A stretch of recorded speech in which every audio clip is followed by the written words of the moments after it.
આપ જોઈ રહ્યા છો એનએન ન્યૂઝ. હું છું એન્કર અર્પિતા પટેલ. હવે જોઈએ અગત્યના સમાચાર. 23 બારડોલી બેઠક અંતર્ગત તાપી જિલ્લામાં જંગી મતદાન. તીવ્ર ગરમીને વચ્ચે પણ લોકોએ તાપી જિલ્લામાં લાઈન લગાવી મતદાન કર્યું.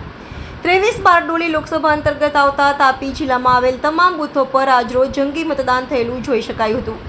ક્યાંક મતદાતા ઢોલ નગારા સાથે ઘોડા પર ચડીને મતદાન કરવા ગયા તો ક્યાંક દિવ્યાંગો અને ફર્સ્ટ ટાઈમ વોટર પણ ઉત્સાહભેર મતદાન કરવા જોવા મળ્યા. 23 બારડોલી લોકસભા બેઠક પર લોકસભાની ચૂંટણીને લઈ મતદારોમાં અનેરો ઉત્સાહ જોવા મળ્યો હતો અને સમગ્ર બેઠક પર જંગી મતદાન થવાની પૂરી સંભાવના દેખાઈ રહી છે. પ્રથમ વખત મતદાન કરનાર યુવા મતદારોની સાથે સિનિયર સિટીઝન મતદારોએ પણ ઉત્સાહભેર પોતાના મતાધિકારનો ઉપયોગ કર્યો હતો. નોંધવું રહ્યું કે મતદાન મથકો પર લાગેલી લાંબી લાઈનો લોકશાહીના મહાપર્વ પર લોકોની શ્રદ્ધા પ્રગટ કરે છે. દિવ્યાંગ અને યુવા મતદારોએ મતદાન બાદ પોતાની પ્રતિક્રિયા આપતા સૌને મતદાન કરવા અપીલ કરી હતી. લોકો વધુમાં વધુ મતદાન કરે તે માટે મતદાન મથકો પર તંત્ર દ્વારા પૂરતી વ્યવસ્થા કરવામાં આવી હતી, પરંતુ સોનગઢના મતદાન મથકો પર ફરજ બજાવતા કર્મચારીઓને ખાઈ ના શકાયું તેવું ઉતરી ગયેલું ભોજન આપવામાં આવતા ફરજ પરના કર્મચારીઓની હાલત દયનીય થઈ હતી અને આની માટે જવાબદાર કોણ એવા સવાલો પણ ઊભા થયા હતા. આમ કહી શકાય કે ગુજરાતના છેવાડે 23 બારડોલી લોકસભામાં આવતા તાપી જિલ્લાના મતદારોમાં પણ ચૂંટણીને લઈ અનેરો ઉત્સાહ જોવા મળ્યો, જેમાં ક્યાંક મતદાતા ઘોડા પર ચડીને વાજતે ગાજતે મતદાન કરવા પહોંચ્યા હતા તો ક્યાંક ફર્સ્ટ ટાઈમ વોટ કરવા આવેલા મતદારોએ મતદાન કરી અનેરી ખુશી પ્રકટ કરી હતી. દિવ્યાંગ મતદાતાઓ પણ લોકશાહીના મહાપર્વમાં ઉત્સાહ સાથે ભાગ લેવા આવી પહોંચ્યા હતા. તેમની સાથે સિનિયર સિટીઝન મતદાતાઓએ પણ યુવાનોને શરમાવે તેવા ઉત્સાહ સાથે મતદાન કર્યું હતું. આમાં બેઠક પર પ્રભુભાઈ વસાવા ભાજપ વતી તો કોંગ્રેસ વતી સિદ્ધાર્થભાઈ ચૌધરી વચ્ચેની ટક્કરમાં મતદારોએ કોને સાથ આપ્યો તે તો આવનાર ચૂંટણીના પરિણામ જ બતાવશે. જોકે ચૂંટણી દરમિયાન સમગ્ર તાપી જિલ્લામાં કોઈ પણ અનેક જગ્યાએ ઘટના બનવા પામી હતી, જેને લઈ તંત્રએ હાશકારો અનુભવ્યો હતો. મતદાન કર્યા બાદ કોંગ્રેસના ઉમેદવાર સિદ્ધાર્થ ચૌધરી, ભાજપના ધારાસભ્ય મોહનભાઈ કોકણી સાથે તાપી જિલ્લાના ભાજપા પ્રમુખ મયંકભાઈ જોશીએ વિજયનો વિશ્વાસ વ્યક્ત કરતા લોકોનો આભાર માન્યો હતો. ત્યારે લોકોએ પ્રતિક્રિયા આપતા શું કહ્યું, આવો સાંભળીએ. Reporter Nikunj Bavaliya, NN news Bardoli. દર્શક મિત્રો, તમારી આસપાસ બની રહેલી અવનવી ઘટનાઓ વિશે જાણવા માટે એનએન ન્યૂઝને લાઇક કરો, શેર કરો, સબસ્ક્રાઇબ કરો અને બેલ આઇકન પ્રેસ કરો, જેથી આપને નોટિફિકેશન્સ મળતી રહે. આપનો પરિચય? મારું નામ હિતેશ વસંતરાજ દવે છે. હું 90% દિવ્યાંગ છું અને હું મતદાન કરવા અહીંયા આવ્યો છું અને મતદાન લોકોએ કરવા બહાર નીકળવું જ જોઈએ. આપણે ફરજ અને અધિકાર છે.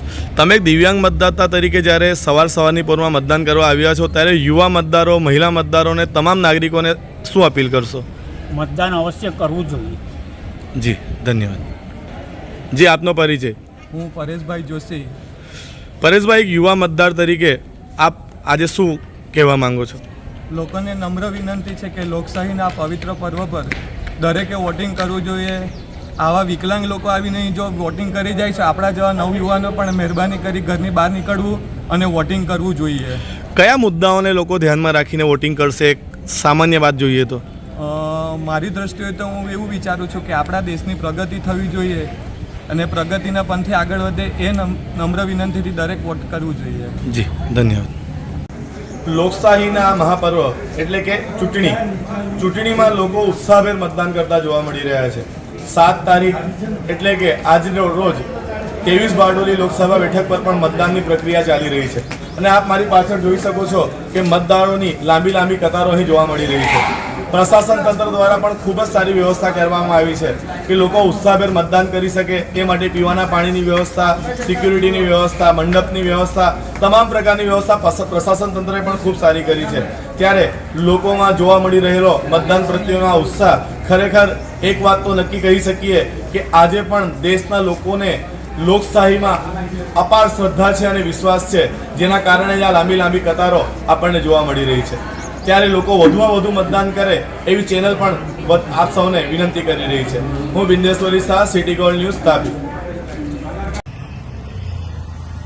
આ જે લોકશાહીના પર્વમાં લોકો ખૂબ ઉત્સાહથી તહેવારની જેમ ઉજવણી કરી રહ્યા છે અને સમગ્ર ભારતમાં જે ચૂંટણી યોજાઈ રહી છે, માનનીય નરેન્દ્રભાઈ મોદી સાહેબ વિકાસને મત આપવા માટે તમામ લોકો થનગની રહ્યા છે.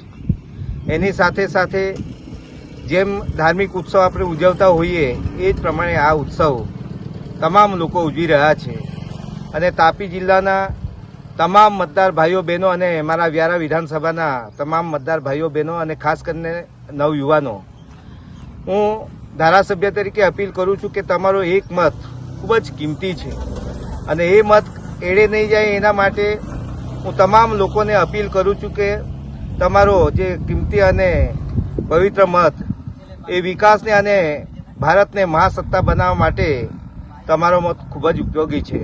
ત્યારે ફરી તમામ યુવાન મિત્રો, વડીલો, સિનિયર સિટીઝનો, મહિલાઓ એ તમામને અપીલ કરું છું તમારો મત કોઈ બાકી નહીં રહે એના માટેના સૌએ તકેદારી રાખવાની છે અને દરેક વ્યક્તિ મતદાન બૂથ પર જઈ, મતદાન મથક પર જઈ અને પોતાનો મત આપે. જી, આપનો પરિચય? મારું નામ રાહુલ સોની. રાહુલભાઈ, આજે આ ઘોડા પર બેસીને ઢોલ ત્રાસા સાથે તમે મતદાન કરવા આવ્યા છો, ત્યારે લોકોને શું સંદેશો આપવા માંગો છો? આ લોકશાહીનો ખૂબ જ મોટો પર્વ છે. આની ઉજવણી ખૂબ ધૂમધામથી કરવી જોઈએ. કોઈ પણ તહેવાર વર્ષમાં એકવાર આવે છે, પણ મતદાન છે 5 વર્ષમાં એકવાર આવવું જોઈએ. દરેક મતદારે પોતાનું મતદાન કરવું જોઈએ, 100% મતદાન કરવું જોઈએ. મતદાન કરીને આપણે દેશને ઘડવીએ છીએ. સંવિધાને આપણને અધિકાર આપેલો છે કે દેશ કઈ રીતે ચાલશે અને કઈ રીતે બનશે. આપણે કોના હાથમાં દેશ આપવાનો છે, મજબૂત કરવાનો છે દેશ, એવી રીતે આપણે દેશને મત કરવા નીકળવું જ જોઈએ. કયા મુદ્દાઓને લઈને આજનો યુવા અને આજનો વ્યક્તિ મતદાન કરશે? તમને શું લાગે છે કયા મુદ્દાઓ મહત્વના રહેશે? વિકાસ. લોકો પહેલાં ભારતને મદારીનો દેશ ગણતા હતા, આજે ભારત એક મજબૂત દેશ છે.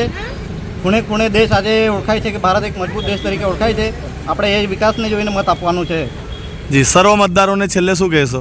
બધાએ 100% મતદાન કરવા નીકળવું, વાજા ગાજા સાથે નીકળવું, કેમ કે લોકશાહીનો આ પર્વ છે અને મોટા ઉજવણી કરવું જોઈએ. કેમ કે આ 5 વર્ષમાં એકવાર આવતો તહેવાર છે. કોઈ પણ તહેવાર વર્ષમાં એકવાર આવે છે, પણ આ એક એવો તહેવાર છે 5 વર્ષમાં એકવાર આવે છે.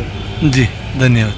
સિદ્ધાર્થભાઈ, આજે મતદાન કરવા આવ્યા છો, જીતની કેટલી આશા છે?